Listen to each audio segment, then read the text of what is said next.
अस्सलाम वालेकुम नाज़रीन, मैं मोहम्मद बशीर अहमद BA उर्दू न्यूज़ के इलाकाई ख़बरों में आपका खैर मकदम है। नाज़रीन, कल सुबह 10 बजे से 5 बजे तक बरक़ी सरबराही बंद होगी। आइसोलेशन सेंटर सदाशिवपेट में सिर्फ मरीजों को ठहरने के लिए सहूलतें फराहम की गई हैं, जबकि कोविड के लिए क्वारंटाइन सेंटर में आराम घर की तरह आराम किया जा सकता है और अपने दवाएं और ग़िज़ा के साथ साथ इसमें रहने की सहूलत फराहम होगी। जब हद से ज़्यादा मरीज की जो है हालत बिगड़ने की सूरत में बाजू में मौजूद सरकारी दवाखाने से रुजू किया जा सकेगा।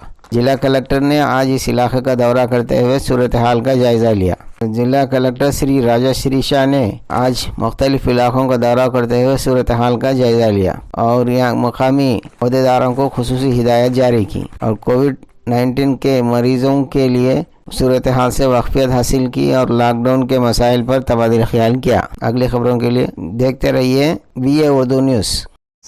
गवर्नमेंट डिग्री कॉलेज సదాశివపేటలో ఏర్పాట్లు అయిన ఐసోలేషన్ సెంటర్ పరిశీలన చేయడం జరిగింది।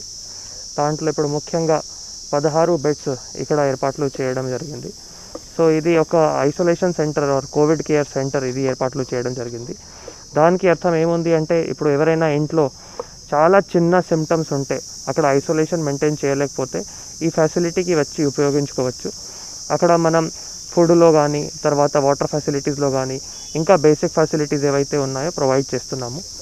ఆక్సిజన్ కావాలి అంటే మనం కోవిడ్ కేర్ సెంటర్లో పెట్టడానికి లేదు, గవర్నమెంట్ ఇన్స్ట్రక్షన్స్ ప్రకారం మన దగ్గర ఇప్పుడు పక్కనే గవర్నమెంట్ హాస్పిటల్ ఉంది, సిద్ధాపూర్లో సదాశివపేట ఉంది, అక్కడ 50 పడకలు ఉంది, అక్కడ ఆక్సిజన్ లైనింగ్ కూడా పూర్తి అయింది, తర్వాత అక్కడ ఆక్సిజన్ సిలిండర్స్ కూడా ఉన్నాయి।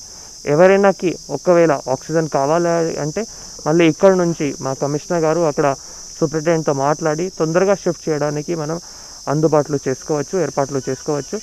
కానీ ఈ కోవిడ్ కేర్ సెంటర్ ముఖ్యంగా ఎవరైనా ఇంట్లో అక్కడ చాలా ఫర్ ఎగ్జాంపుల్ 3-4కి పాజిటివ్ ఉంది, అక్కడ రూమ్స్ మాత్రమే 1-2 ఉంది, అక్కడ ఐసోలేషన్ మెయింటైన్ చేయలేకపోతున్నారు, సో వారు ఇక్కడ వచ్చి ఈజీగా పడుకోవచ్చు, వారి ఫ్యామిలీ వాళ్ళు కూడా ఇక్కడ వచ్చి బయట భోజనం కూడా పెట్టుకోవచ్చు। సో ఇదే ఒక Covid care centre isolation centre అర్థం ఉంది। సో మళ్ళీ ఒక్కసారి మనం సదాశివపేట పట్టణంలో తర్వాత చుట్టుపక్కల విలేజెస్లో ఏవైతే ఇలాంటి పరిస్థితిలో ఉంటే వారు ఇక్కడ వచ్చి ఈ ఐసోలేషన్ సెంటర్ ఉపయోగించుకోవచ్చు।